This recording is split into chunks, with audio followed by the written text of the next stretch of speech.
Muthenya wa Jumatatu niguo ndundu iria irathuthuria mateta ma kuhakwo kwa jaji wa igoti tugiru Philip Tunoi ikagia na giikaro gia kumuthikiriria. I, Emily Ominde. Ndundu iyo iria iratongorio ni Professor Margaret Kobia yombirwo ni jaji munene Willy Mutunga niguo gwetha uma wa thitango cia kuhakwo gwa Tunoi.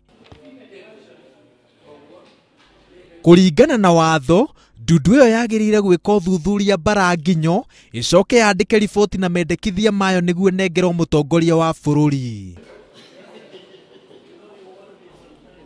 Ndundu ino ingiendekithia Tunoi abutwo wira, mutongoria wa bururi ekwambiriria na kumurugamia wira kwa ihinda, acoke athondeke ndundu ingi iria igukorwo igithurima riendekithia ria ndundu ya mbere na uge wa riendekithia ria ndundu ino ya keri niguo gukorwo ri wa muico thiini wa cira uyu wa Tunoi. No na kuri uguo, jaji Philip Tunoi no acoke igoti-ini itugiru niguo acokie cira riko. Riri ti rita ria mbere commission ya motungata ma igoti kwamukira mateta iguru ria Tunoi. Agitetera, Tunoi augite ati ungumania ni thina wina mirimirumu ruhonge-ini rwa igoti na jaji munene Willy Mutunga ni ogwite kigerio gia gukura miri iyo. Ngiribotera Inooro TV, njitagwo Waweru wa Nyambura.